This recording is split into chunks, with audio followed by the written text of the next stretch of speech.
Então, gente, essa live hoje nós vamos falar sobre como você pode criar seus projetos, produtos e serviços. Lembrando que... caótico! Lembrando que essa live é baseada no projeto Não Morra Sem o Teatro, porque no céu Deus pode pregar uma peça. E a gente aqui dá dicas de como as coisas que a gente aprende no teatro, no caso, particularmente eu aprendi no teatro, né? Sou atriz, sou jornalista, sou empresária atualmente. E aí também, tudo isso junto, gente. Coach, da WTS Coach. Dirijo a parte de comunicação e marketing da WTS Coach. Eu tenho a minha produtora chamada Arte Culturada Business. Sou formada em jornalismo, sou atriz formada também, né? Sou atriz profissional. Que mais que eu sou? Sou técnica em publicidade, marketing, propaganda.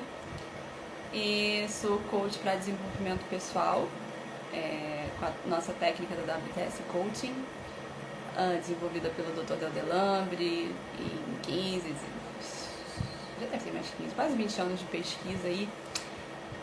Enfim, gente, então eu pego todas essas coisas que eu tenho um certo conhecimento técnico, mas mais do que conhecimento técnico, né? Acho que é um conhecimento empírico, né? Um conhecimento que a gente adquire a partir das técnicas, mas que são muito particulares. Isso é uma coisa bacana que eu queria dividir com vocês também. Porque por mais que você tenha muitos estudos, ou até não tenha um estudo acadêmico, não tenha todas essas formações de ter feito um curso ali, aqui, ter um diploma ali, aqui, todos nós temos um conhecimento empírico, que é um conhecimento da vida, um conhecimento adquirido da experiência. Tem muitas pessoas, inclusive, que são até analfabetas, não sabem ler nem escrever, mas elas sabem fazer conta, elas sabem vender, elas sabem criar projetos da forma dela. Oi, Rafael! Boa tarde, Rafael! Hoje a live é sobre como criar seus próprios projetos, produtos e serviços. Eu vou falar um pouco sobre isso e falar as técnicas e o passo a passo. E também como estou aqui dando um breve relato também de como que o teatro me levou para essa área do empreendedorismo, né? Enfim, e aí estou falando primeiro como que é o conhecimento empírico, que não necessariamente você precisa ter uma formação acadêmica, curso ali e aqui, para você ter conhecimento. Existe um conhecimento que é adquirido.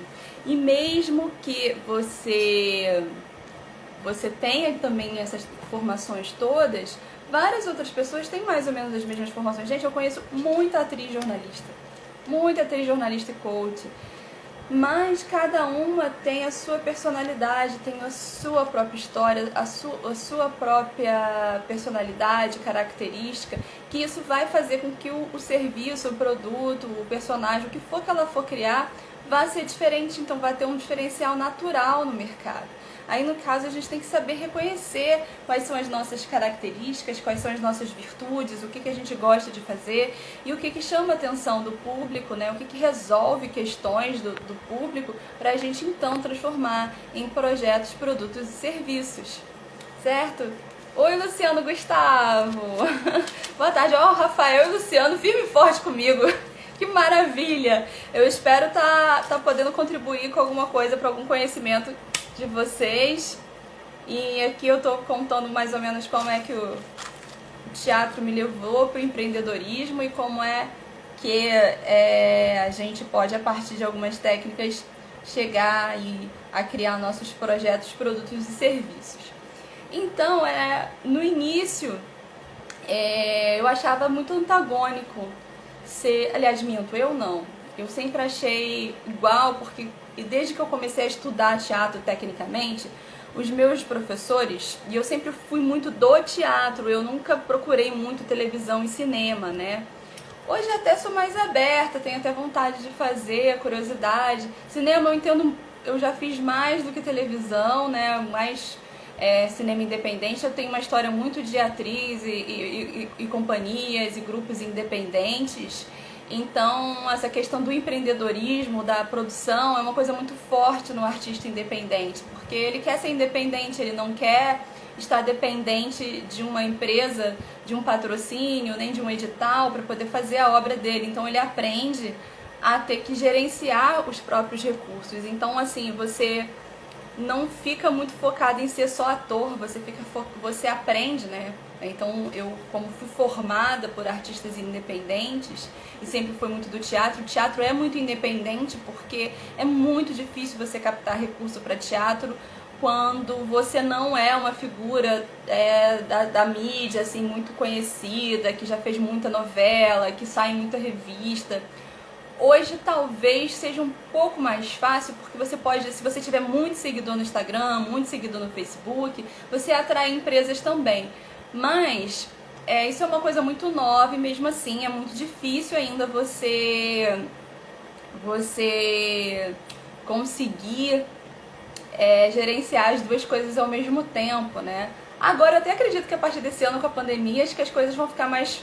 A gente está aprendendo mais a usar online, a gente está confiando mais no online, né? Mas, por exemplo, as empresas mais antigas, mais tradicionais, dificilmente talvez fossem confiar tanto no influencer digital. Eu acho que eles iam realmente recorrer aos artistas mais conhecidos por trabalhos em novela, em televisão, em revista e etc. Mas então, eu sendo criada lá, formada por artistas independentes que sempre tiveram a própria produtora ou a própria empresa, né, e gerenciaram a própria carreira, então eu acabei aprendendo a empreender dessa forma. Só que aí eu chamei, era antagônico para mim, porque a gente não via isso como ser empreendedor. Ser empreendedor pra gente era ser dono de empresa, né? Ser capitalista, ser agressivo no mercado, e não tem nada a ver com arte, né? Não tem nada a ver com a pegada da arte. Então, espero que a imagem esteja boa pra vocês. Aí, tentando ajeitar, que pra mim tá bom, não sei como que tá chegando aí. Então, a gente aprendia e a gente chamava isso de produção. Fazer produção, a gente tem que criar o projeto, criar o que vai ser a peça, que história que vai contar, e a gente montava, né, um que a gente chamava de projeto, né, chama-se até hoje. Então vamos ver o que a gente vai fazer. A gente vai fazer uma peça que é assim, assim, assado. Então vamos dar um exemplo bem bobo, tá, gente? Vamos lá, a gente vai montar a Chapeuzinho Vermelho. Então a gente vai montar a Chapeuzinho Vermelho, então o que a gente vai fazer? Vamos ver quantos personagens tem. Então 5 personagens. A gente tem 5 atores? Temos 5 atores. E às vezes, muitas vezes, a gente tem que pensar tudo junto. Por exemplo, se a minha companhia tem 10 atores, eu talvez vá escolher uma peça que tem 10 personagens. Se a peça não tem 10 personagens, eu vou criar, se tem 5 personagens, eu vou criar alguma forma desses 10 atores participarem. Eu posso ter 2 Lobo do Mal, 2 Chapeuzinho Vermelho, ou eu posso criar outros personagens que vão entrar na história para esses atores todos participarem. E eu sempre tenho que criar. Por quê? Por um lado, quanto mais gente tem participando, aí você vai tirar uma média. Quanto mais gente eu tenho participando, mais eu tenho que dividir o dinheiro. Porém, ao passo que eu tenho mais gente participando, eu também tenho mais gente trabalhando, eu tenho mais mão de obra. Então, com essa mão de obra, mais gente trabalhando, mais gente divulgando, também pode ser que eu também tenha mais retorno financeiro. Então, você já pensa tudo isso, né? E a gente não dividir, isso é empreendedorismo, isso é ser ator. Não, era tudo junto. Então, a gente mesmo corria atrás dos figurinos, a gente mesmo corria atrás da maquiagem, a gente mesmo pensava o que a gente ia lanchar e como que a gente ia fazer, vamos fazer uma vaquinha, vamos fazer uma rifa. Então, assim, era muito comum isso, e a gente aprendia isso nos cursos que eu fiz, que eram ministrados para essas pessoas, e algumas vezes não foram cursos, né, foram realmente vivências, né. Eu, por exemplo, quando comecei a estudar teatro com 14 anos, eu já tinha participado de várias montagens com 10, 11, 12 anos. Eu fui tirar meu DRT, fui fazer realmente o curso profissionalizante. Para tirar o DRT, porque eu quis, eu podia ter tirado o DRT sem fazer o curso, inclusive eu tinha documento, foto, o que fosse, mas eu queria passar pelo ritual de fazer o curso profissionalizante, e eu só fui tirar o DRT lá quando eu já tinha 24 anos, mas eu já tinha feito muita peça, eu já tinha passado por muitas experiências. Oi, Pri! Quanto tempo! Maravilha ter você por aqui! E aí eu tô falando sobre como criar nossos projetos, produtos e serviços, e eu estou contando um pouco da minha trajetória no teatro para chegar nesses entendimentos. E aí a gente criava um pouco tudo e a gente chamava isso de produção, mas na verdade isso é empreender. Empreender é de certa forma, você fazer acontecer. O empreendedor é aquele que ele tem a visão, ele tem a ideia, pode ser dele, pode ser de outra pessoa, mas ele concebe a ideia e ele vai correr atrás das coisas para fazer isso acontecer na matéria, que é praticamente a mesma coisa que o produtor faz, ele produz, né? Então, na verdade, é o mesmo espírito e com palavras diferentes por uma questão de ambientes diferentes, né? O ambiente empresarial vai chamar de empreendedor, o ambiente de produção vai chamar de produtor. Mas mesmo assim, os grandes filmes e etc., eles dividem os cargos de, por exemplo, se pegar uns filmes de Hollywood, Disney, etc., você vai ver, lá se você for ver as letrinhas no final, você vai ver produtor executivo, produtor de criação, produtor, chefe de não sei de que, não vai ver a palavra empreendedor, empresário, mas você vai ver os mesmos cargos que tem numa empresa, diretor executivo, produtor executivo, diretor de criação, produtor de criação, e vice-versa. Às vezes até tem o mesmo nome de diretor e produtor, então essas nomenclaturas aí, elas também não são tão firmes, né?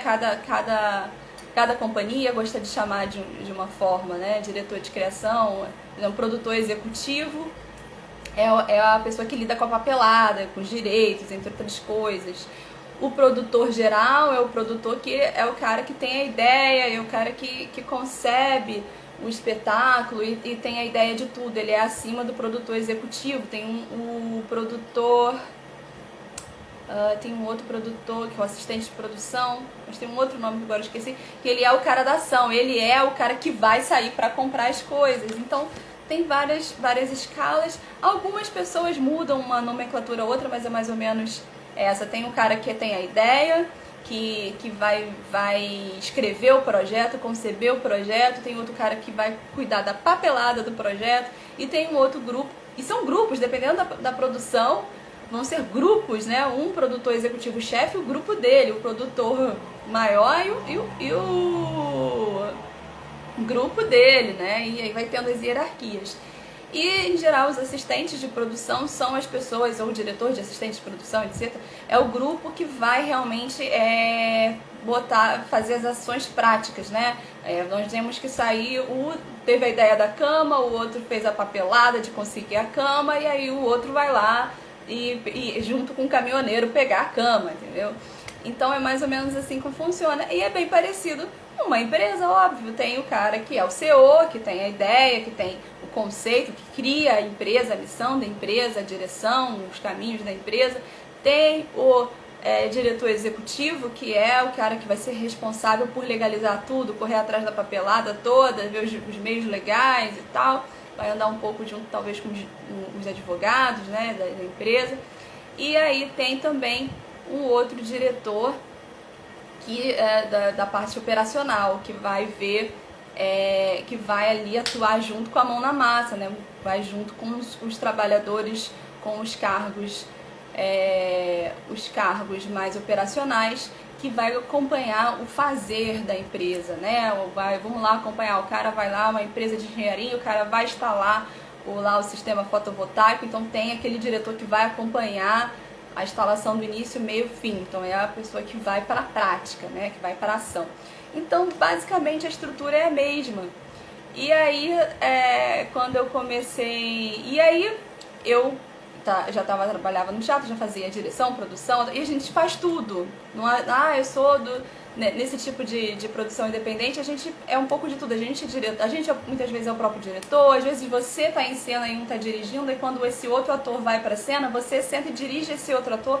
Então eu acho que eu fui muito bem iniciada nesse caminho, que você aprende a não ser uma coisa só, você não fica muito presa em alguns paradigmas, eu sou só atriz, eu sou só diretor.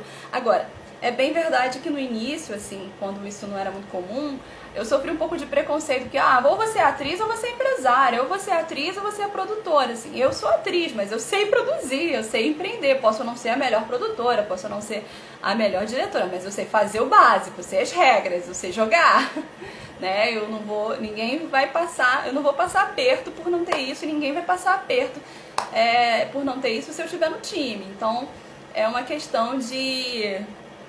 Como é sobrevivência, né? Quando você tem um grupo pequeno, quando você é um artista independente, que sabe que não vai conseguir tão fácil outros recursos, a não ser você ser o próprio recurso.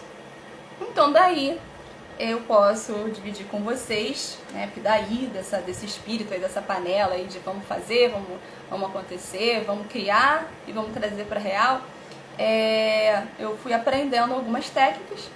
O básico, né, o grosso, a gente aprende realmente, como eu disse pra vocês, na experiência, e uma coisa que eu amo muito no teatro é ele ser prático.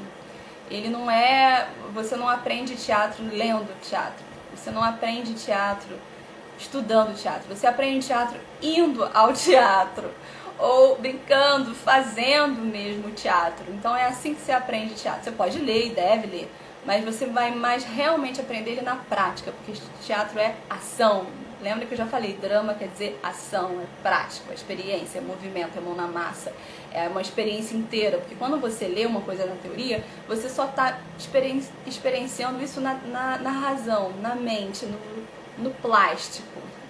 Mas quando você vai para o fazer, você está levando todas as suas inteligências para esse fazer. Então você está aprendendo com todas as suas inteligências. Todas as suas inteligências estão em jogo. Porque quando você só lê e escreve, as outras inteligências estão passivas. Essa inteligência mais lógica, mais racional e tal, ela está mais ativa. E as outras inteligências estão um pouco mais passivas. Não que elas não estejam presentes, mas estão um pouco mais passivas. Agora, quando você vai pra prática, aí vem a adrenalina, aí vem como você vai se perceber dentro da adrenalina, vem timidez, vem tudo. E todas as inteligências saem da passividade, vão pra ação, vão pra cena, vão pro palco. Então é aí que você aprende de verdade, né? Isso não só no teatro, óbvio. Isso em todas as outras profissões. Mas eu tô dando ênfase ao teatro porque o teatro efetivamente é ação. Tem outras profissões, por exemplo, que você pode ser um bom consultor, muitas vezes, um bom teórico, e tá valendo, né? Mas, e outras não, né? Também não. Mas no caso do teatro, você sendo um bom teórico não te faz um bom ator, né? Não te faz um bom diretor, porque realmente a questão é a prática. E quanto mais você pratica, mais você vive e experimenta, melhor você aprende mesmo de verdade. Então, é isso.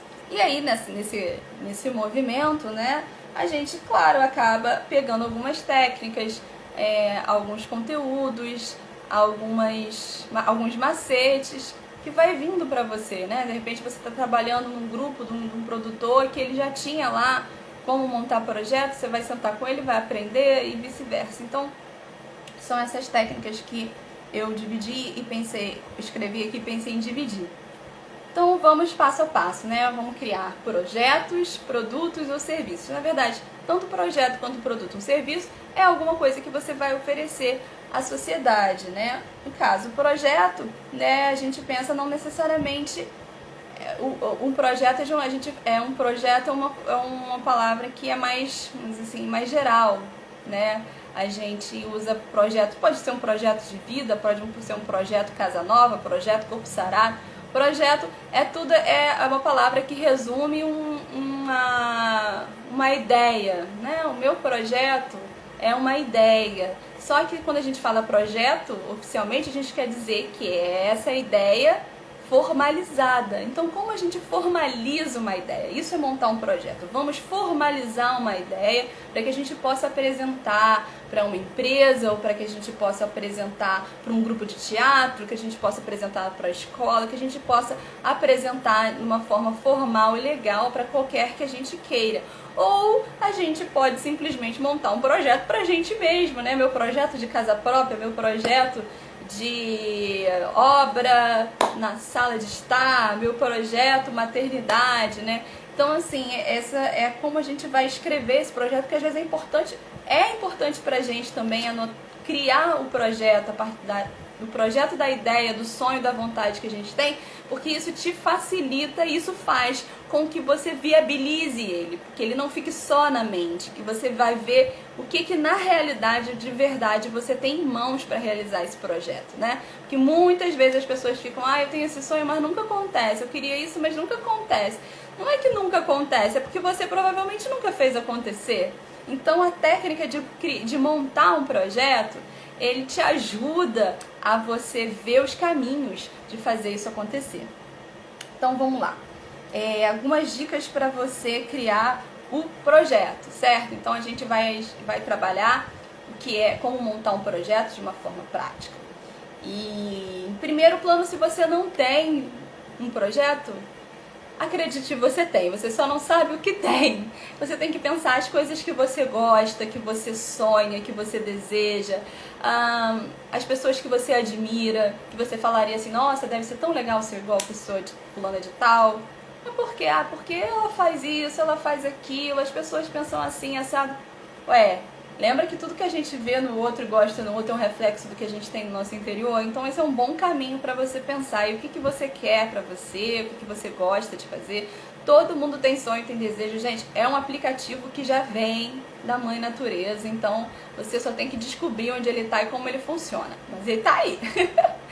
Então, vamos lá. Uma dica também que eu acho bem legal para você descobrir coisas que você gosta é lembrar o que você gostava de brincar quando era criança. Porque provavelmente aí essa sua criança interior, ela ainda tá aí dentro de você querendo brincar dessa coisa aí que você brincava, que você esqueceu por algum motivo ou outro. Mas deve estar aí. E pode, assim, tem desejos de criança que costumam mudar, é verdade. Então deve ter a sua criança interior e tá aí se divertindo com outra coisa. Então você tem que descobrir aí o que sua criança interior está se divertindo atualmente. O que é que te dá prazer, extremamente um prazer, aquele prazer que você tem sozinho, sabe?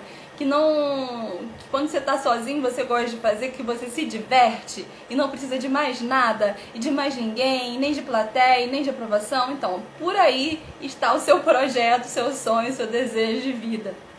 Deve estar nesse ambiente. Então, procure aí coisas que você gosta de fazer, que você gostava de brincar quando criança, coisas que você gosta de ver, de assistir, pessoas que você admira, trabalhos que você admira, coisas que você acha divertido, certo? Pensa coisas no campo do prazer, que te traz prazer pelo prazer. Não pensa primeiro as objeções, isso dá dinheiro, isso não dá dinheiro, não, primeiro pensa as coisas que você gosta de fazer no campo do prazer. Não necessariamente são coisas que você sabe, que você domina. Tipo, eu amo medicina alternativa. Eu não sou formada em medicina alternativa, mas eu amo estudar. Então, claro, agora na quarentena eu tô aproveitando, tô estudando. E tá sendo o máximo? Não sei, não sou douta, não sou formada nisso, mas eu tô começando a aprender. Acho que uma hora eu vou ser boa nisso de alguma forma, porque eu gosto. Então não necessariamente você tem que ter um talento, uma big expert, mas assim, pensa de verdade o que você tem prazer, porque é isso que vai sustentar, isso que vai te dar vontade de querer estudar mais, aprender mais. Então é por esse caminho.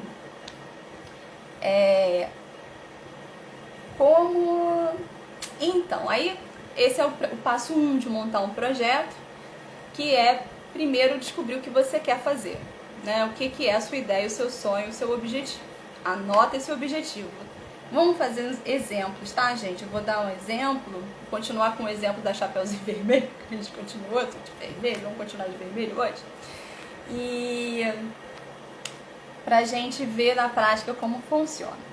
Então, o meu sonho, minha vontade é montar a peça da Chapeuzinho Vermelho.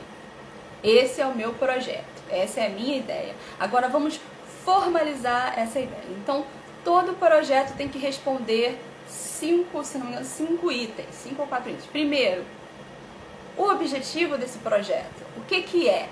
O que é esse projeto? O meu projeto é a montagem de uma peça chamada Chapeuzinho Vermelho, que é uma peça infantil que tem a moral da história de ter cuidado, não pegar atalhos, etc. Bom, e vai ter 10 atores, vai ficar em cartaz um período de um mês e aos finais de semana. Então isso é o que eu vou fazer, entendeu? Início, meio e fim. Então o que é? É uma peça para ficar em cartaz durante um mês nos finais de semana. Ou seja, são 3 finais de semana, 12 dias de espetáculo, 12 apresentações com 10 atores num teatro do centro da cidade. E é isso que eu quero. Esse é meu ideal. Eu quero empregar os meus 10 atores, quero fazer essa peça que é uma peça que a gente já gosta, que a gente já tem ensaiado, que a gente sabe que as crianças gostam, estão esperando. Tem uma moral da história legal, já é uma peça popular que as pessoas já vão por si só. O que mais? Eu quero fazer essa peça e a peça que eu gosto. E aí, quero fazer por um mês com 12 apresentações, quer dizer, né, vão ter ao todo 12 apresentações. Em que mais que eu posso colocar no meu objetivo? Quero que seja no centro da cidade, porque é fácil de todo mundo chegar, porque tem metrô e todas as pessoas, moradores dessa cidade podem chegar com facilidade. Esse é o meu objetivo. E a justificativa? A justificativa é o passo 2. Por que fazer essa peça é importante? Então, é importante porque é uma história que é conhecida, porque tem uma moral da história que é relevante para os dias de hoje, que a gente vai falar primeiro que é uma fábula, é uma cultura universal, tem um histórico interessante, vem da história oral, é uma história que, sei lá, nasceu lá no século tal, que tinha o objetivo tal, foi contado para as crianças assim, assado, e é importante a gente refazer para manter a cultura viva, manter a história oral e também reforçar, né, porque os contos infantis, na verdade, eles sempre tinham um objetivo, né, de dar um ensinamento, né, então, tipo, os caixinhos dourados, ela vai falar sobre invadir a casa dos outros, que ela vai lá, entra na casa dos ursos, toma a sopa do urso, deita na cama do urso, então, assim, vai falar sobre pessoas que invadem, né, como que a gente não deve invadir o território das outras pessoas, né, a gente não pode, a gente tem que pedir permissão, essa é mais ou menos a moral da história. Chapeuzinho Vermelho, né, tem duas coisas importantes, que é obedecer, né? A Chapeuzinho, quando ela desobedece, ela entra numa furada. E a ideia de que o caminho mais longo é mais difícil, é mais duro, mas é ele que te leva com segurança, é ele que te dá segurança. É um caminho mais curto, muitas vezes você vai pegar um atalho, você vai achar que aquilo ali vai ser mais fácil, você quer pegar o caminho mais fácil, mas ele não é o melhor, ele acaba te levando também numa furada, né? Então essa é a moral da história. Então esses contos, né, geralmente têm esse objetivo, então a gente vai botar na justificativa, porque é um conto da literatura universal, da história oral, de tradições, e todas as culturas têm, é importante, sempre um grupo tá fazendo, tá relembrando, trazendo à tona essa história, para não perder a tradição, para não perder a cultura, e porque essa moral da história é importante, né, lembrar, fala para as crianças sobre a obediência aos mais velhos, consciência coletiva, né, porque a questão é que ela acaba colocando a vovozinha em perigo. E aí, gente? Fala real, quantas pessoas não estão colocando a vovozinha em perigo hoje em dia? Porque tá pegando o caminho mais prático, não é real? Então, a gente ainda pode contextualizar, olha só, atualmente a gente vai fazer, e nós vamos fazer também um diálogo atual, com a questão atual de cuidado com os mais velhos, porque muitas pessoas durante o período da pandemia não tomou conta dos mais velhos, não aceitou, não respeitou, se arriscou, quis fazer o caminho mais prático, sair sem máscara, que não quis suportar ficar em casa, não quis suportar ficar de máscara, acabou pegando coronavírus, passou o coronavírus, ele não morreu, mas perdeu o avô. Infelizmente muitas pessoas já viveram isso, experienciaram, ouviram isso. Então tudo isso faz parte de uma justificativa. Você vai explicar por que esse seu projeto é relevante para a sociedade. Então, uma característica em comum que tem o projeto, produto, serviço é o que isso soluciona para a sociedade. O que o meu projeto soluciona para a sociedade? O que o meu produto soluciona para a sociedade? O que o meu serviço soluciona para a sociedade? Que dor eu atendo? Que dor eu curo, eu salvo, eu acudo, eu socorro? Entende? Então, toda vez que você vai criar um projeto, esses 2 pontos é muito importante. É muito importante, primeiro, que se você quiser realmente patrocínio, se você quiser correr atrás de pessoas que te ajudam, essas pessoas têm que ver a importância nisso, certo? Então tem que ser importante para você, mas tem que ser importante para o coletivo.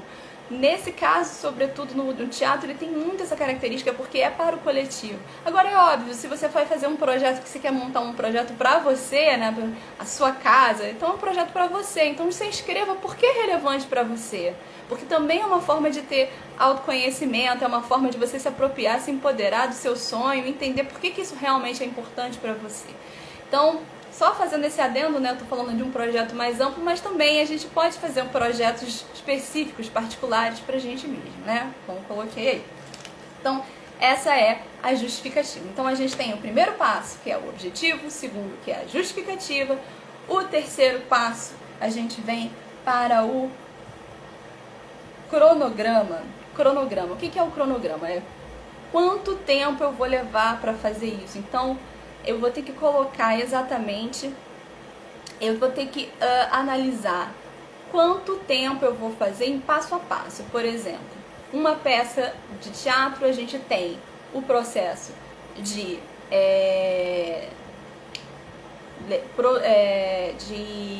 levantar a equipe para trabalhar, quem vai fazer o quê. Depois, não minto, desculpa, a gente tem óbvio, como coloquei, definir a peça. Aí uma vez que a gente tem definido a peça, a gente vai pensar quantas pessoas eu vou precisar para minha equipe. Entre atores, técnicos, eu vou precisar de apoio extra ou esses meus atores dão conta de tudo. Porque como eu disse, numa companhia independente, a gente tem sempre um grupo de atores que dão conta de tudo, né? A gente se basta, a gente faz a nossa própria luz, a gente faz a nossa própria maquiagem, a gente faz a nossa própria direção, nosso próprio figurino. Mas você também pode, nada impede de você contar com ajudantes extras que vão fazer para você a maquiagem, que vão fazer que são voluntários, ou que você vai pagar eles por isso. Ou você, sei lá, você pode ter uma companhia maior que tem seus recursos e você também pode contratar uma equipe maior, etc. Então você vai levantar a sua equipe. Então, a primeira parte do projeto será levar um tempo aí organizando a sua equipe, levantando a sua equipe. Depois você vai levar um tempo ensaiando, aí vai ter um processo de construção de ensaio geral, de ensaio de construir cena por cena. Depois você vai ter um ensaio mais técnico, de luz, no espaço, no próprio teatro, né? Porque esses primeiros ensaios não precisam ser efetivamente no teatro que você vai apresentar, mas aí perto da estreia precisa ser já no teatro que você vai apresentar. Depois você tem aí um período de divulgação do espetáculo e você tem um período de realização do espetáculo. E a gente geralmente divide em períodos de produção, divulgação e pré-produção dentro de um projeto, no caso de teatro, mas no caso de festas, eventos, casamento, o que for, a gente também, de eventos de empresas, a gente também divide nessa parte produção, produção, divulgação e pré-produção. Pensa numa festinha. Primeiro, o que você vai fazer? Você vai inventar a festinha, você vai comprar, você vai contratar quem vai contratar, ou vai ver quem vai fazer os salgadinhos, quem vai fazer os bolos. Produção. Segundo, você vai chamar os convidados. Você não vai chamar os convidados no dia da peça, no dia da festa, né? Então você vai ligar, quando que você vai começar a chamar os convidados? 2, 3 semanas antes eu vou começar a convidar as pessoas. Então essa parte é de divulgação. Você vai ligar, vai ver lá sua listinha de WhatsApp, de Facebook, de telefone, o que for, e vai lá chamar pessoa por pessoa. Divulgação.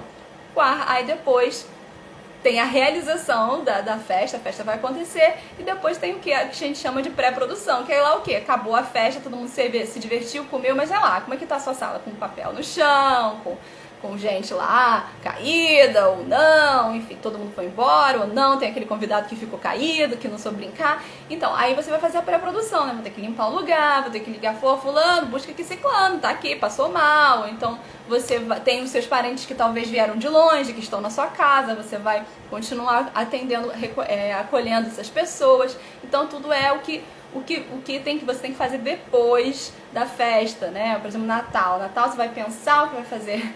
Vai pensar na mesa do Natal, né? Produção, o que eu vou comprar para cozinhar, o que eu vou comprar para dar de presente, como que eu vou estar vestida no dia. Tudo isso é produção. Quem que eu vou convidar, tá, produção. Divulgação, ligar para os parentes, para os amigos que vão vir à sua casa. Pré-produção. E agora? O que a gente vai fazer com o resto da comida? Como é que a gente vai limpar a casa? E agora vamos ter que trocar os presentes que vieram com o número trocado e que vieram com defeito. Pré-produção. Então essa é a ideia, tá, gente? Então todo o cronograma aí, a base de um cronograma é pensar tempo de produção, tempo de divulgação e tempo de pré-produção. Então o que você vai fazer, como é que você vai convidar as pessoas e como é que você limpa a bagunça. Resumindo, é isso. E aí, isso é um cronograma. Então, eu vou colocar mais ou menos que eu levo um mês para levantar a minha equipe. Então, eu vou botar um mês de produção, entre definir papéis para a equipe, definir o elenco e seus personagens, que aí é a primeira equipe, a equipe primária de diretores e atores, a equipe secundária técnicos, que eu vou botar aí eu vou ter gente para a luz, quem é que vai ficar na luz, quem é que vai ficar no camarim, quem é que vai ficar no som, quem é que vai fazer as maquiagens, quem é que vai... É uma equipe secundária, né? A gente vai sempre categorizando. Isso é muito comum em qualquer coisa, né? Lista de casamento. Equipe 1, noivo, noiva, pais e os pais dos noivos. Equipe 2, os avós, os primos de primeiro e segundo grau. Equipe 3, os amigos de infância. Equipe 4, os amigos do trabalho. Equipe 5, os amigos, os colegas que são mais recentes. Entende? Então a gente sempre vai dividindo assim em hierarquia as equipes. Então, e aí para cada etapa você sempre vai marcar, vai dar um período. Então, eu, por exemplo, quando eu fiz o meu casamento, teve que fazer lista A, a gente vai fazer um casamento para 120 convidados, então a gente tem lista A, B e C.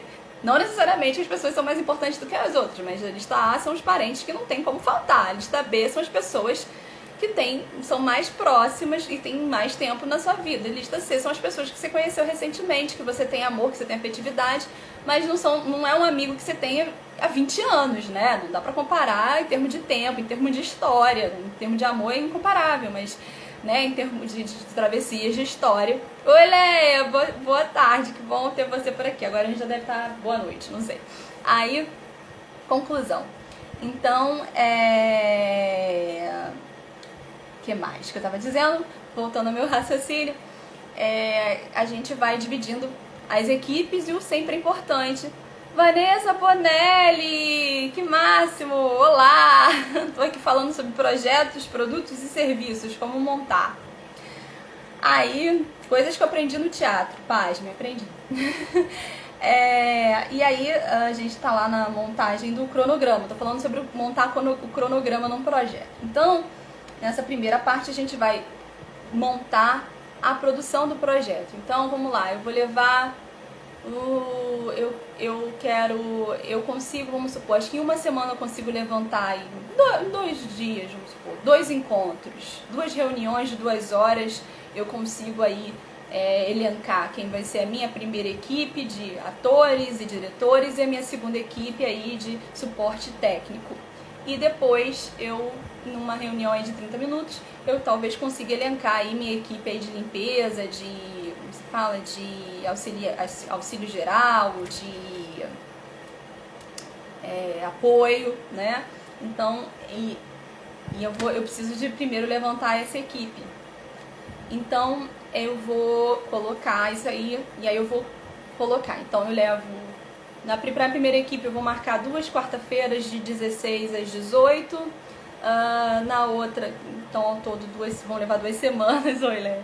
Então, ao todo 2 semanas, minhas 2 equipes, a equipe técnica, acho que numa reunião de 2 horas aí eu consigo resolver.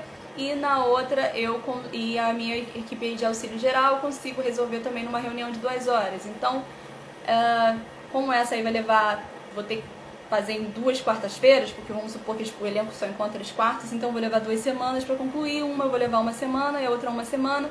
Então eu vou botar do lado as datas, 1 semana, e Depois, que mais? E aí vem o período de ensaio. Aí vamos supor que eu vou ensaiar, aí eu vou conseguir ensaiar todo dia com os meus atores. Então, um mês aí de ensaio. Agora, se você também for correr atrás de patrocínio, também é importante. Da data tal a data tal, procurar patrocínio, certo?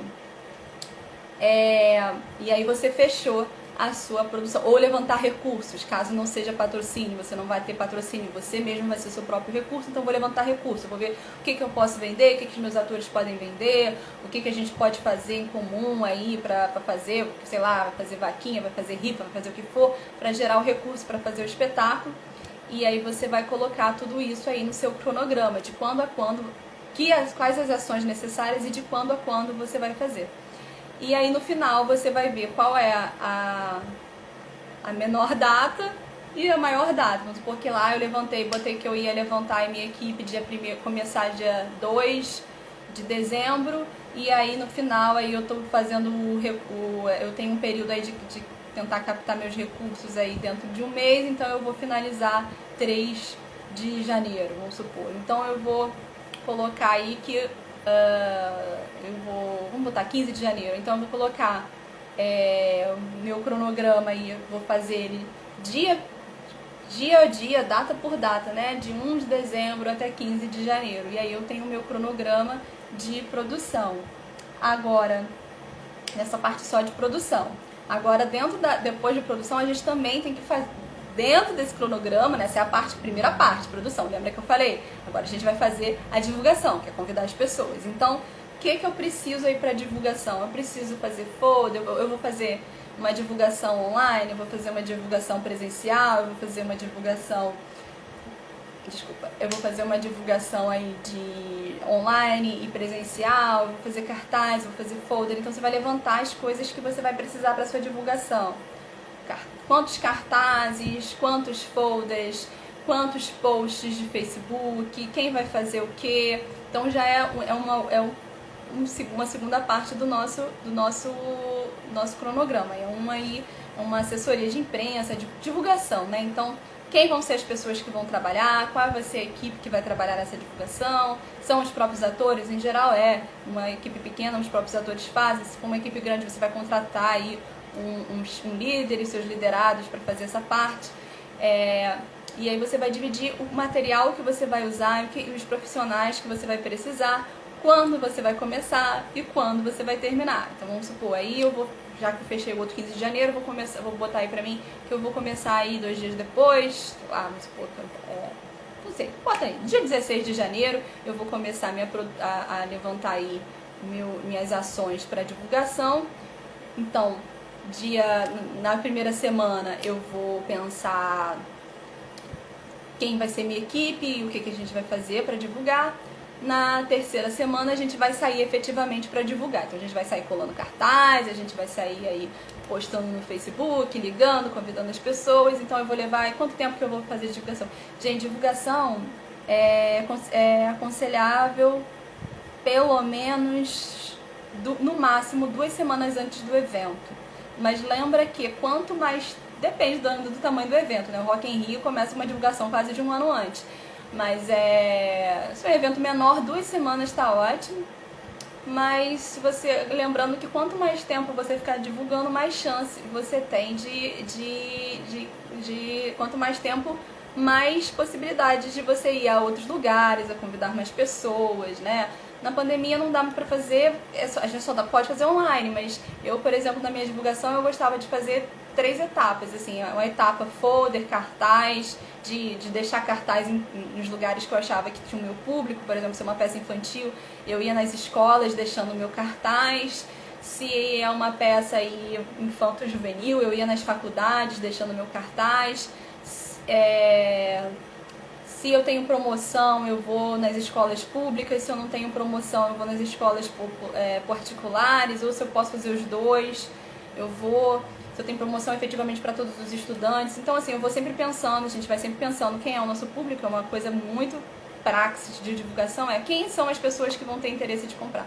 Se a minha peça é infantil, eu tenho que anunciar nas escolas infantis e anunciar onde os pais dessas crianças vão, certo? Então, onde que o pai ou a mãe de uma criança vai? Ah, esse grupo de mães que vai nessa escola costuma ir nesse cabeleireiro. Então, é lá que eu vou deixar. Essas mães vão lá tomar café. Então, é lá que eu vou tomar café com essas mães. Então, em princípio, eu vou lá, deixo o cartaz, deixo o folder. Depois, aí eu vou tendo um resultado, vendo, né, a demanda, rolou, não rolou, deu bochicho, não deu bochicho. Aí, depois eu faço uma etapa só online, tipo Facebook, Zap. E aí, por último, que eu vou na presencial. Então, eu vou às escolas, eu vou no salão, saio pelo metrô conversando com as pessoas que eu acho. E eu acho que, gente, presencial pra mim é tudo. Mas online também, atualmente, por causa da pandemia, também tá bem forte. E aí, no caso do online, eu gosto sempre do ao vivo, porque o ao vivo, ele é mais caloroso do que o gravado. Mas gravado tá valendo também, porque, vamos supor, tem uma vantagem do ao vivo que é mais caloroso. As pessoas estão aqui, tô falando com elas assim, em tempo real. Porém, o gravado é ótimo porque fica ali, as pessoas podem ver a hora que elas quiserem, quanto tempo elas quiserem, dar play, dar pause, coisa que no presencial não acontece, né? Então, tem aí suas vantagens, os dois têm suas vantagens. Então, esse período aí de divulgação, você vai colocar uma data e depois então lembra, gente, uma coisa que é muito, muito, muito séria, e eu vejo muita gente errar isso. Você nunca pode fazer divulgação antes da produção. Por que vai acontecer? Você vai ter convidado as pessoas, vai ter engajado as pessoas, mas na verdade você não tem nada para apresentar pronto. Gente, isso é a pior coisa que pode acontecer. Isso assim é uma regra ímpar de marketing. Produto, preço, promoção, e aí tem praça. Então, primeiro você cria o produto, aí você precifica o produto, aí você faz uma promoção, aí você põe na praça, primeiro você põe na praça e depois na promoção. Então, ou seja, você nunca pode anunciar uma coisa que não está pronta. Você só saia fazendo um auê quando o negócio estiver prontinho lá na sua prateleira, no seu armário. Imagina você chegar para alguém e falar assim, olha só, cara, tem um bolo de chocolate, vem comer o bolo de chocolate. Aí a pessoa vai, oi, Del. Aí eu tô falando daquela regra principal, amor, que a gente sempre discute. Nunca, jamais divulgue uma coisa que não tá pronta. Imagina, alguém chega pra você e fala assim, cara, vem comer um bolo de chocolate que tá uma delícia. Aí a pessoa, cadê? Aí você, peraí, que eu vou pegar a farinha, o leite ainda não chegou, a manteiga tá aqui. Cara, você, além de você, mais do que perder um cliente, você arrasou uma pessoa. Então, além dele nunca mais ser seu cliente, ele vai ficar com uma raiva tão grande de você que ele vai se preocupar em ferrar todos os seus futuros clientes, gente. Isso nunca se faz com uma pessoa, com ninguém. Isso é muito frustrante. A pior coisa é você ter uma vontade frustrada. Ainda mais uma vontade que você não tinha de verdade, que o outro inflou a vontade em você e na hora de você dar, você não deu. Ai, gente, fala sério. Quem nunca viveu isso, gente? Pensa. Uma pessoa que você nunca tava afim. Você nunca teve afim da pessoa, mas a pessoa insistiu tanto, que você assim, poxa, essa pessoa gosta de mim de verdade. Acho que eu vou lá, você faz um esforço gigante de aceitar a pessoa, de amar a pessoa, e quando você vai lá de coração inteiro, a pessoa fala assim, eu não quero mais não. Fiquei, foi bom, mas não mais. Gente, que horrível, você vai ficar com uma raiva, com asco, com ranço daquela pessoa pra sempre. Pô, eu fiz um trabalhão pra gostar da pessoa, a pessoa vai lá e me esculacha, qual é, cara? Então, gente, jamais coloque na prateleira uma coisa que não tá pronta. Jamais convide alguém pra uma coisa que você não tá certo, materializado, que tá lá, porque é a pior coisa que você vai fazer na vida, na tua vida empresarial, na sua vida como produtor. Jamais faça isso. Só aprendi, tinha uns 15 anos, no Liceu de Artes e Ofícios. Aprendi isso lá. Nunca pode ir na prateleira uma coisa que não. Por isso que muitas vezes você vê shampoo, condicionador, produto, serviço, marca de biscoito que estão lá no mercado e você nunca viu comercial, porque eles sabem muito bem que primeiro tem que colocar na prateleira. E aí tempos depois você vê o comercial. Então é bem isso. Então vamos lá.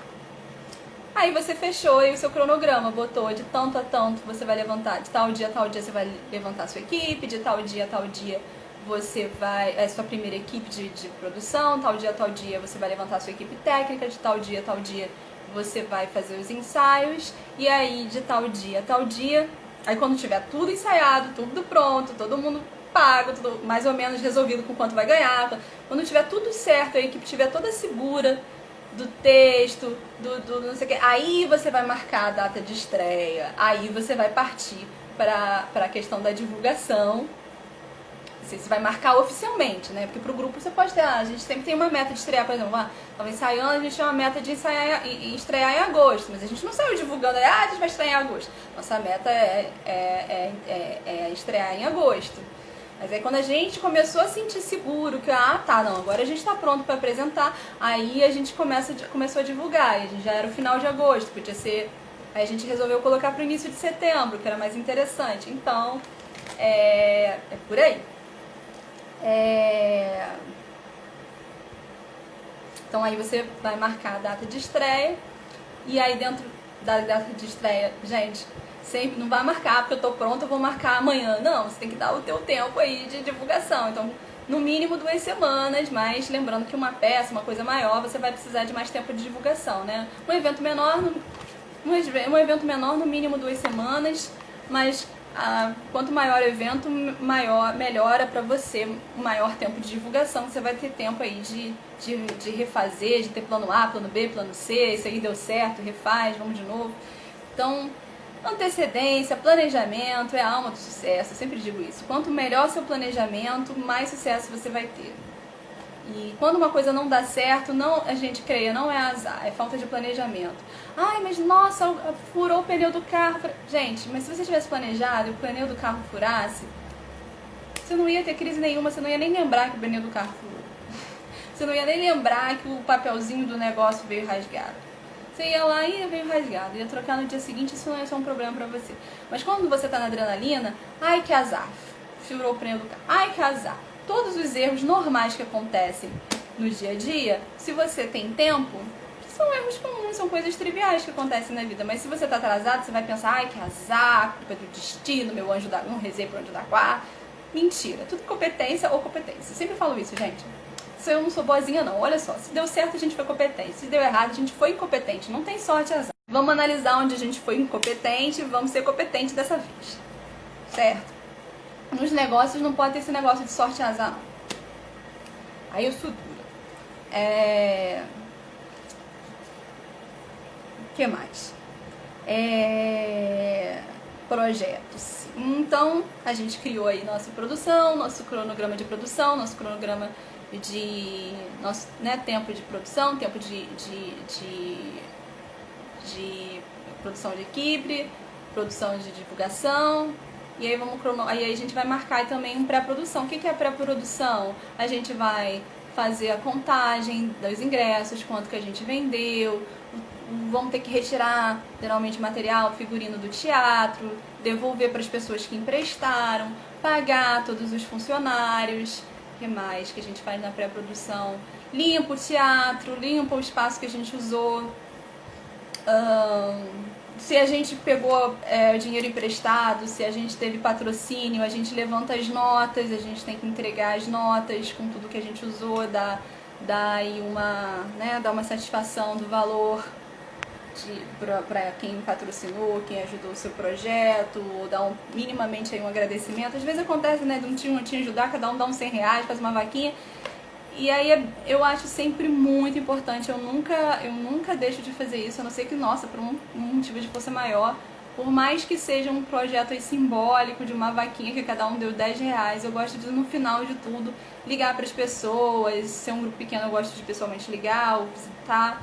Se é um grupo grande, eu gosto de mandar um e-mail de agradecimento, gosto de ter algum brinde. A gente fez um projeto chamado Golaço do Bem, que era um projeto de juntar vários profissionais voluntários para dar um dia de atendimento gratuito para a população que precisava de atendimento sem recurso. Então tinha psicólogo, tinha gente dessa parte do Detran, de tirar identidade, CPF, tinha banco de empregos, tinha cabeleireiro, tinha oculista, tinha uma série de profissionais assim, de emergência de direito e tal. E eram profissionais voluntários, tudo voluntário. Eu fiz a divulgação, a produção toda voluntária. Também deu a produção dele e as consultorias deles também toda voluntária. A gente deu um curso aí de gestão, de liderança, de formação, tudo voluntário. As pessoas que vieram trabalhar, todas voluntárias.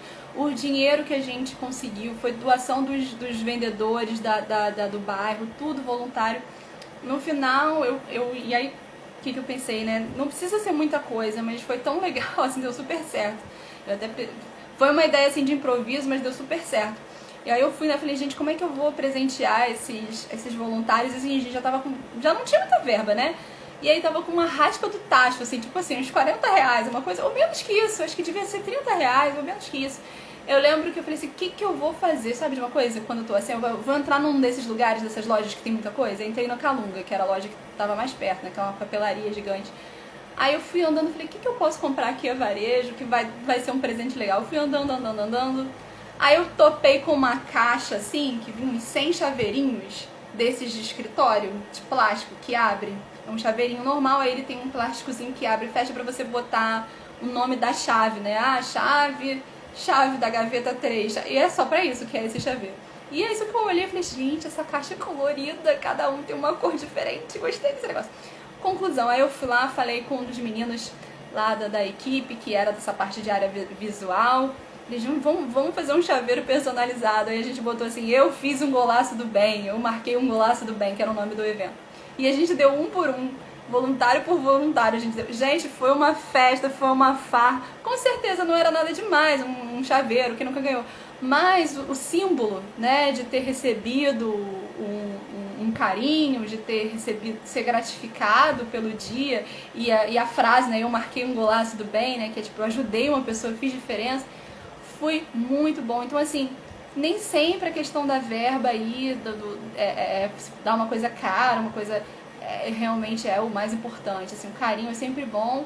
E essas pessoas, nossa, até hoje elas ligam, quando que vai ter de novo? Eu também quero participar. Então eu acho que é o mínimo, né, que a gente pode fazer quando as pessoas acreditam no seu trabalho. No caso aí, vamos supor que você tem aí amigos, parentes, conhecidos ou pequenos, grandes empresários que vão colocar, nem que seja 10 reais, 5 reais aí no seu projeto, que estão acreditando na sua ideia, estão acreditando que isso aí vai fazer alguma diferença.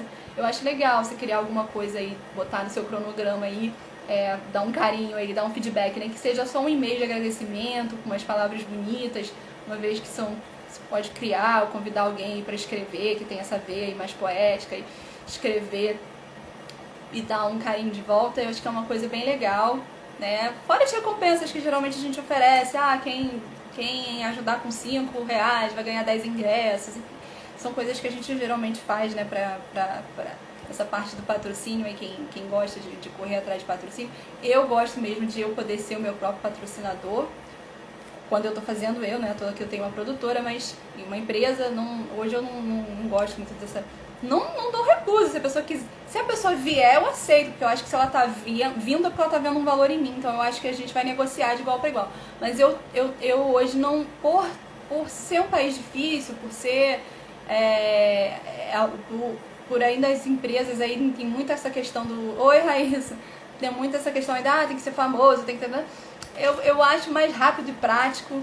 Eu gosto da independência, eu gosto cada vez menos de ficar dependente do patrocinador, de eu ir ao patrocinador. Eu acho mais interessante me tornar interessante para que o patrocinador queira vir até mim. Então essa é uma dica aí que eu dou, de anos de estrada, de anos de porta na cara, de sonhos frustrados, etc. Assim, não vá até as borboletas. Shakespeare fala, não casse as borboletas, plante seu jardim que as borboletas virão. Então, é assim que eu levo os meus projetos, assim, eu me nutro, eu procuro ser o melhor que eu posso ser, mais criativa que eu posso ser, e aí acaba sendo interessante para alguém. E aí fica mais fácil, né? Porque é a pessoa que tá querendo, já não sou eu que tenho que convencer ninguém, até porque eu já falei na outra live, ninguém convence ninguém de nada. E nem devemos querer convencer ninguém de nada. A gente pode dar motivos, a gente pode dar sugestões, a gente pode se apresentar, mas a gente tem que sempre deixar a pessoa no livre-arbítrio, né? Pra ela escolher, porque com certeza a escolha dela vai ser uma escolha de raiz e não porque ela está sendo dilubriada, enganada. Então aí eu expliquei aí o passo a passo do cronograma do projeto. E por último aí o orçamento, né? Você vai ver quanto que você vai pagar para cada ator, quanto que você vai pagar para cada diretor, quanto você vai pagar para a equipe técnica, quanto que você vai pagar para os figurinos, quanto que você vai pagar para passagem de volta, lanche, alimentação, água, né? Quanto você vai... Estou falando de uma forma geral, a gente pode fazer mais pra frente lives específicas sobre especificamente passo a passo de um projeto, é porque essa live aqui fala sobre criar, né? Então estou falando de uma forma mais geral, né? O que é, assim, depois a gente pode um dia fazer passo a passo da montagem de um projeto, passo a passo da montagem de um produto e serviço, é que eu estou falando mesmo da criação, né? Estou falando da ideia geral de como se faz. Então a gente tem, por último, o orçamento, que é quanto você vai gastar para montar todo esse projeto, né? E venhamos e convenhamos, gente, numa sociedade capitalista a gente não consegue realizar nada se a gente não tiver um orçamento preciso. Às vezes acontece muito da pessoa ter um projeto maravilhoso, muito bem feito, muito estruturado, e às vezes até já funciona, já funciona, já tem gente que gosta, que acredita, mas ele não tem um orçamento, ele não sabe dizer quanto ele gasta. E aí o que acontece? O patrocinador vira pra você e fala: ah, poxa, seu projeto é bem legal, mas quando você tiver orçamento você me procura. E aí o que ele vai? Aquele 10 continho lá, que ele tem lá guardado, dali pra cima ele vai botar em outro projeto que tem já o orçamento definido. Pode até nem ser tão bom quanto o seu, mas tá com as regras básicas aí no lugar. Então isso é muito importante para você conseguir realizar o seu projeto, né? Esses passos aí. O que é, para que serve, quanto tempo você vai levar, vai fazendo o quê e quanto ele custa. Então, quanto custa o seu projeto, né? Então aí você vai somar de tudo que você vai fazer, tudo que você vai gastar, e aí você vai procurar e levantar esse dinheiro. Sem levantar esse dinheiro, você não tem nem como começar, né? Como você vai pagar seus atores, como é que eles vão chegar no ensaio, como eles vão voltar, como é que vocês vão lanchar. Então é por aí. Nem que você fala assim: ah, não, mas a gente mesmo que vai pagar. Mesmo que seja você mesmo que vão pagar, vocês vão precisar fazer um planejamento de quanto vocês vão gastar e quanto vocês vão receber, né? Porque ninguém precisa trabalhar de graça, a não ser que você queira, a não ser que, ah, não, quero esquentar a cabeça com isso não, porque também tem, gente, tem grupos de teatro também que a pessoa... Ai, gente, eu já sou engenheira, já sou médica, já sou não sei o quê, eu já tenho minha lojinha, eu tenho meu restaurante, tenho minha vendinha aqui, tenho meu trabalho aqui, eu já ganho nisso, sou vendedor. Gente, eu não quero mais esquentar a cabeça com isso, sabe de uma coisa? Quanto vão custar? Eu quero botar, eu posso botar 400, se você, eu posso botar 500, eu posso botar 1000, eu posso... Vamos juntar e fazer com isso. É possível. Mas aí você vai ter que planejar. Quanto deu tudo? Deu 3 mil reais. Vamos ter que criar algo com 3 mil reais. Então, assim, seja de uma verba muito pequena, uma verba muito grande, se é você mesmo que vai financiar, se são outras pessoas que vão vir com você, não importa. Você sempre tem que fazer um planejamento, porque, gente, não existe sorte ou azar nesse caso.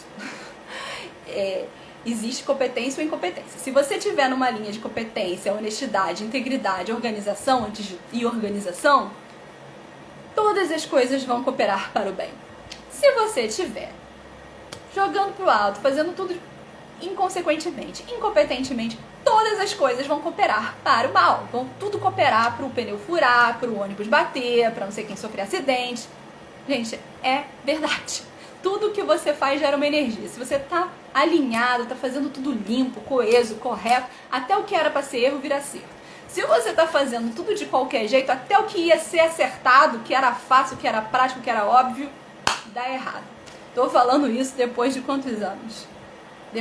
Vamos botar aqui a primeira experiência assim, de realmente produzir um projeto meu, foi o primeiro CEPRO aí do Liceu de Artes e Ofícios, Seminário de Publicidade e Propaganda, eu tinha 15 anos. Foi o primeiro evento assim, mais profissional, mais adulto, que eu trabalhei como produtora em 2001. Nós estamos em 2020, 19 anos, gente. 19 anos de estrada, de produzir eventos, projetos, festas, casamentos, aniversários. É batata. Se tua equipe tá alinhada, se teu projeto tem início, meio e fim definido, até aquilo que era um erro natural da vida ser humano, imprevisto, erro, coopera para o bem. Se a tua equipe tá desalinhada, tá tendo fofoca, tá tendo briga, tá mal entendida, um é desleixado, o outro, um trabalha mais, um trabalha menos, tudo dá errado. Até aquele palestrante que disse que ia vir, de repente dá uma caganeira nele lá, ele fala, puxa, eu tava certo de ir, mas não vou. Não vou poder, cara, é um negócio estranho de energia. Energia da competência, energia da incompetência. Sério mesmo, isso é, eu tô falando conhecimento empírico, não é acadêmico, empírico mesmo. Vamos lá. Enfim, acontece até um furacão, um tufão, uma coisa assim. Tudo pra dar errado, tá? Não tô dizendo que quando você estiver fazendo tudo certinho não vai sair uma coisa do lugar, sai, mas se você tá tão organizada que você consegue fazer até aquilo cooperar pro bem, sabe? Certo, sabe?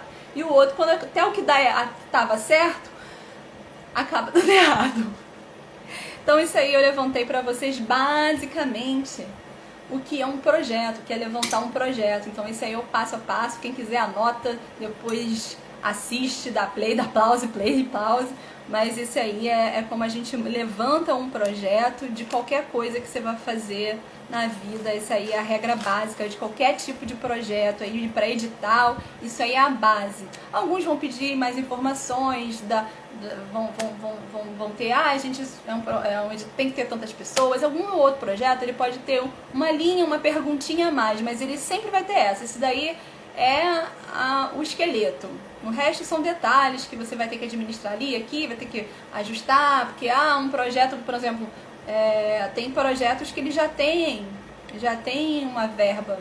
A gente só vai patrocinar projetos que custam cerca de 8 mil. Então você vai ter que criar um projeto com um orçamento de 8 mil.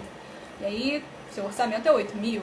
Né? Você não vai ter que calcular quanto você vai gastar. Você já sabe quanto você vai gastar. Você vai ter que calcular como você vai distribuir isso em 8 mil reais, né? Pra você ter o mínimo aí de lucro.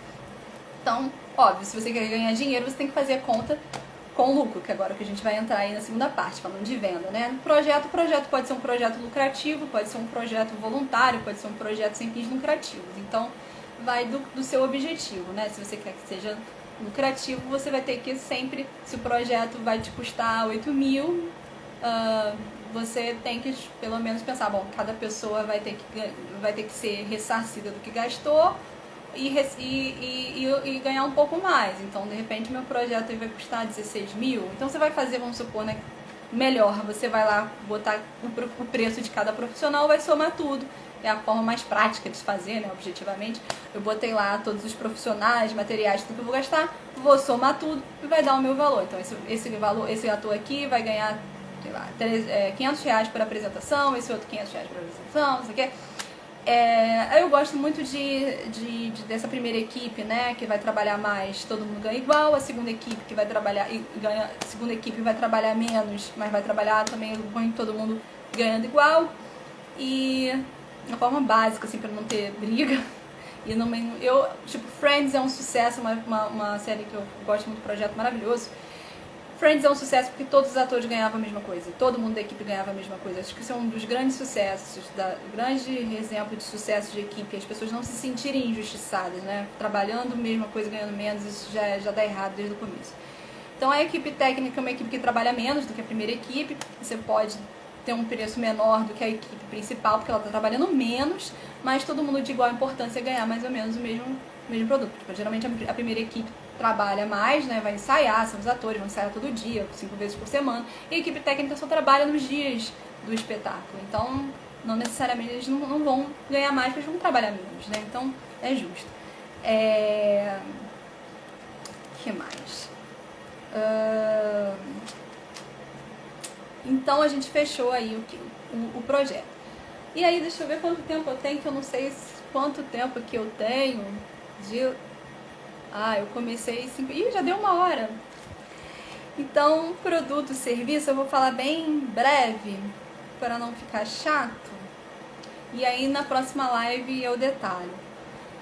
O produto e o serviço, o projeto, ele acaba sendo um produto, um serviço. Mas, quando a gente fala de produto e serviço, a gente está falando de vender especificamente um produto ou um serviço, não necessariamente um projeto tão complexo quanto esse, porém a gente também monta o projeto do produto e o projeto do serviço. Por exemplo, vamos supor que eu criei aí um spray de limpeza de casa.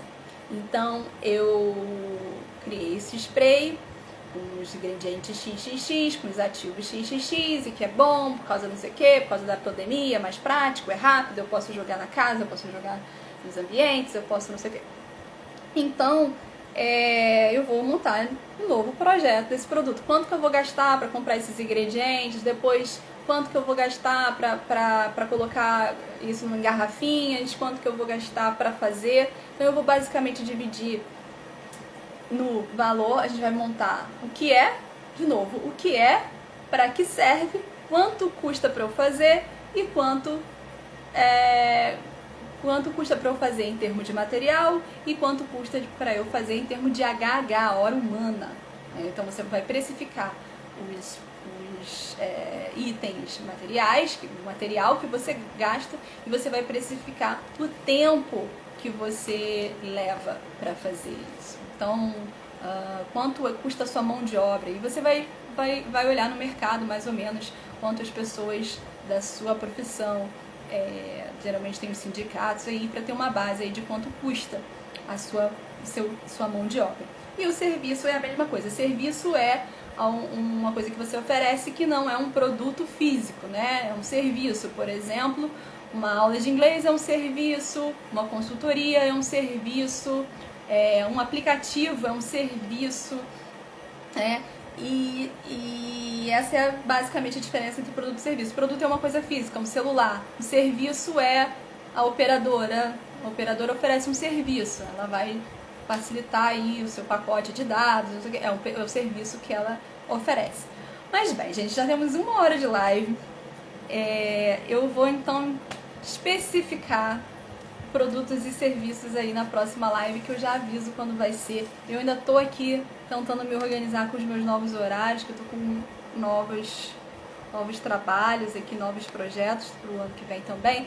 Então, eu ainda tô aí me reagendando. Em princípio tá marcado sempre segunda e quarta, ou só segunda ou só quarta, mas em princípio segunda e quarta. E eu aviso pra vocês. Espero que essas dicas aí tenham ajudado. E entendendo que é projeto, vai ficar muito mais fácil aí a gente entender como montar passo a passo o seu produto e passo a passo o seu serviço, tá bem, gente? Espero muito que essas dicas tenham ajudado você, elucidado você, inspirado você aí a montar o seu projeto e ver que tudo é possível, crer, mas é mais possível ainda o que age. Então, a gente precisa crer e agir, não adianta só acreditar e não fazer nada, né? Também não adianta fazer um monte de coisa sem planejamento também. E não adianta, você vai fazer e nunca vai realizar, vai enfiar os pés pelas mãos. Então, esse é o recado de hoje. Espero que tenha dado tudo certo aí, que essas ideias aí criativas tenham te ajudado e você tenha visto aí que empreender é para todo mundo. Não é uma sorte de alguns, ter sucesso não é a sorte de alguns. É para todo mundo que desejar e que for correr atrás dos seus sonhos de uma forma mais organizada, mais competente possível. Certo? E mais apaixonada também, com certeza. Sem paixão, sem prazer, não tem por que viver, né? Então vamos aí correr atrás da nossa felicidade, trabalhar para a gente ser feliz, para a nossa felicidade.